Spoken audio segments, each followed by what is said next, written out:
Omukwanaganya w'enteekateeka eno mu minisitule ya Kampala, George Bwanga, asabye bannamukono okukolera awamu kiyambe ne bakontrakita okukozesa obudde obutono obubaweereddwa. Ye Edemacho Monica Ejwa nga ye Under Secretary owa Kampala ategeezezza nti enteekateeka eno bw'egenda okutunuulira ebintu eby'enjawulo n'okuyamba abantu okukola emirimu eginaabayamba okusasula omusolo ogunaddukanya ekibuga.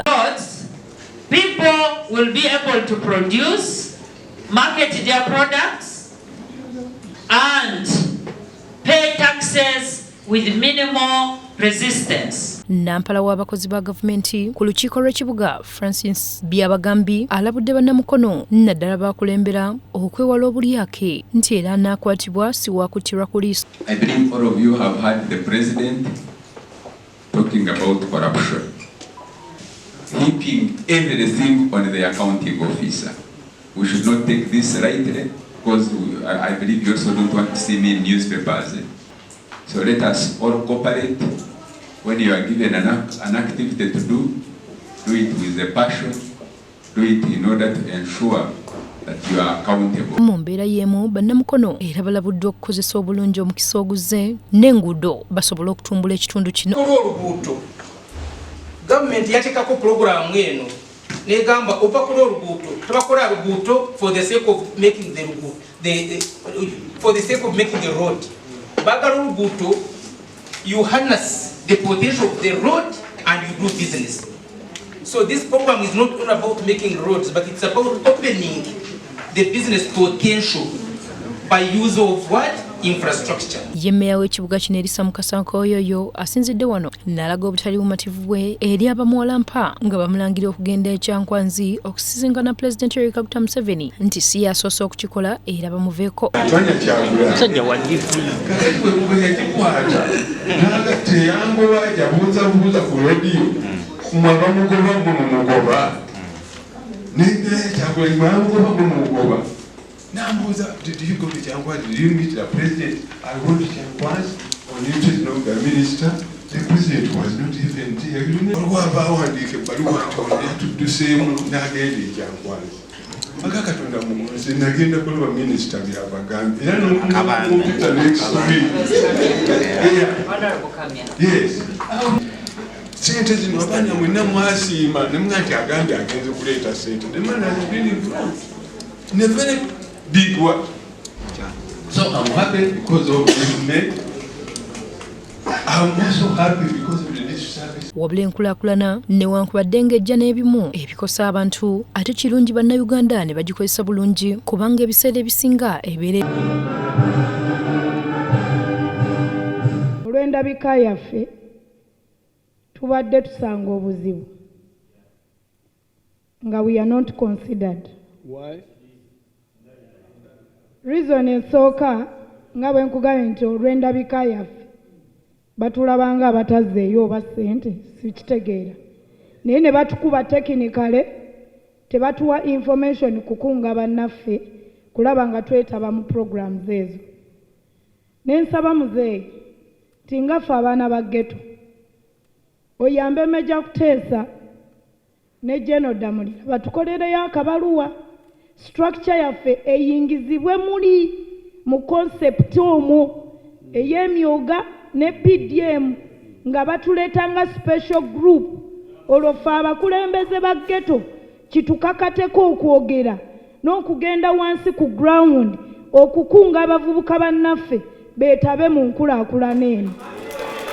Program started under your guidance in March 2022.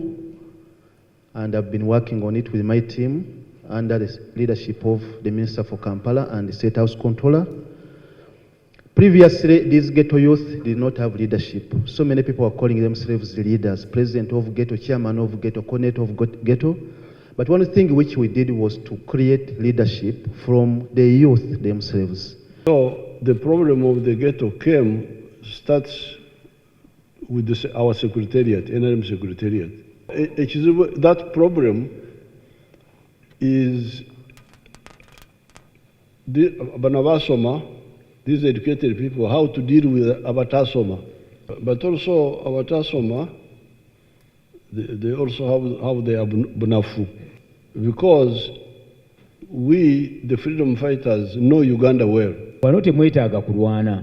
Here you just need to talk. Wano muyina kwogera. To talk and to follow, that's all. It's a small job. Mwogere ate era mugoberere, ogwo gwe mulimu gwokka gwe muyina okukola. Kulondoora okunene okubadde tukola. Era n'okukkaata.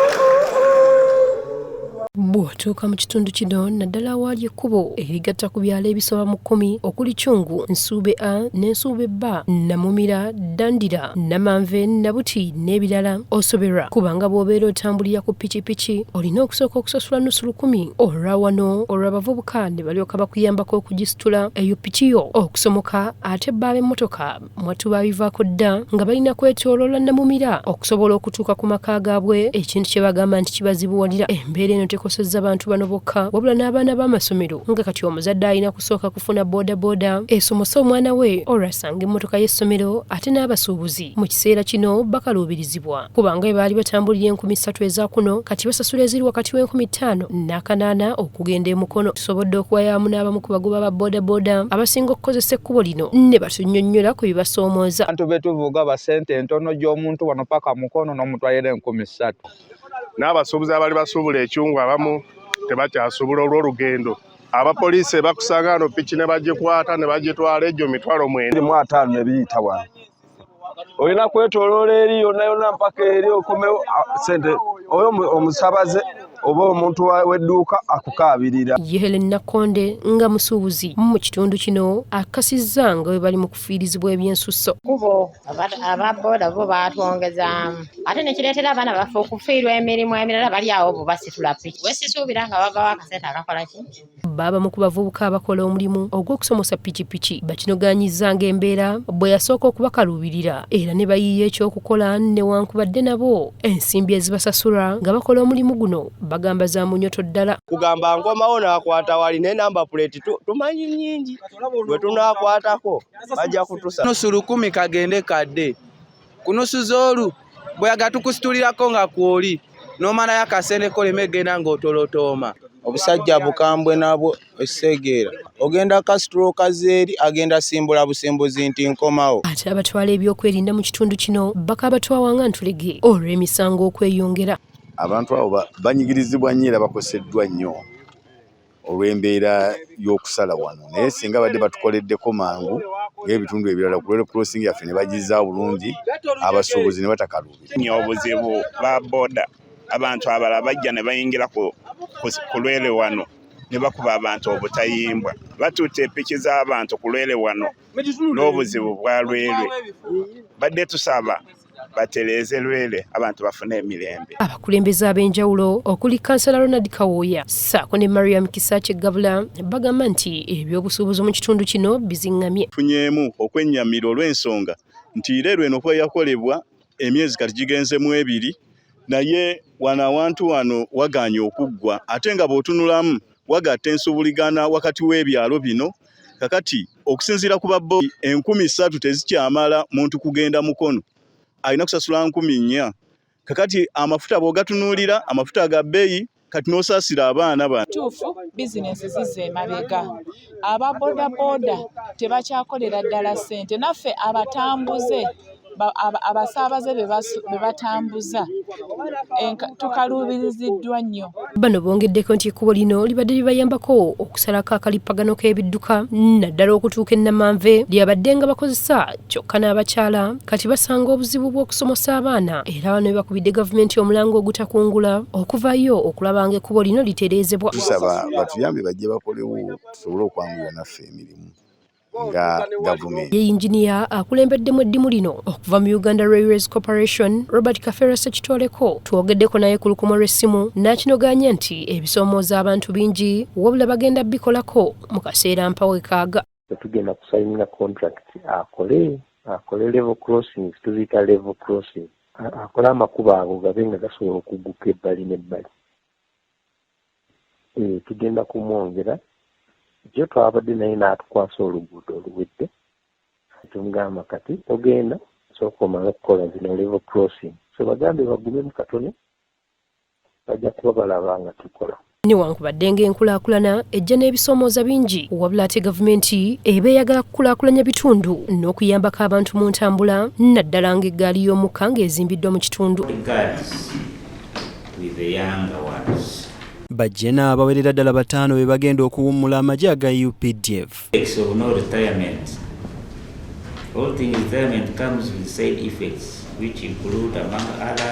Major General Bakasumba bano abatendereza nga abadde ku kitebe kya Minisitule y'ebyokwerinda ne bannazirwanako wakati w'okuwaayo ebiwandiiko ne yafeesi wamu n'okuteekerateekera okuwaayo kwa yafeesi ey'abano. Major General Bakasumba akubiriza bajjeno bano basigale nga bakkakkamu nga bagenze mu bulamu obwa bulijjo.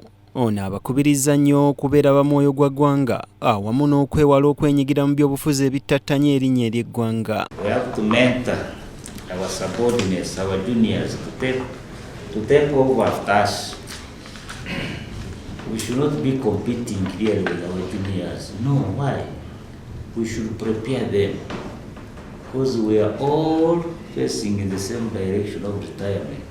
Such that when you leave, they don't have any problems at all.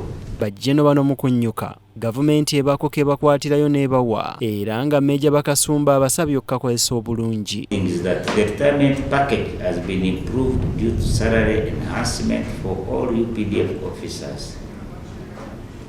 Recently, I think this month, the captains below, their salaries have also been enhanced. Bajjenero bano basabiddwa okwongera nga batereka ensimbi zaabwe bulungi naddala mu Wazalendo Sacco eya UPDF mwe baterekera n'okwewola. Brigadier General James Kinarwa nga ye Joint Staff Human Resource akubiriza bajjeno bano okwenyigira ennyo mu mirimu egy'okubitundu bulungi bwansi okusobola okujja mu bulamu obw'abantu obwa bulijjo. Ku lw'abajjeno banne, Brigadier General Charles Kisembo nga ye Director wa National Leadership Institute Kyankwanzi yeebaziza omuduumizi w'eggye ly'eggwanga olw'akaweefubeewo olw'okutumbula empisa mu magye wamu n'okuteekerateekera okunnyuka okusuffu. Bajjeno abagenda okuwummula balaze obusiimu bwabwe olw'okuleka eggwanga nga ttebenkevu ng'omukululo gw'abo abagenda mu nsiko. Bategeezezza ng'obugagga bwabwe n'obumalirivu bwe bugenda okuyambira ddala abantu gye bagenda okuwangaalira naddala mu kutumbula ebyobulimi. And keep NRA UPDF ideology. Do not involve yourselves in negative politics or not supporting the government which you have served all of these years and which has made you what you are. Omukolo gwetabiddwako bajjeno abawerako Beppo ne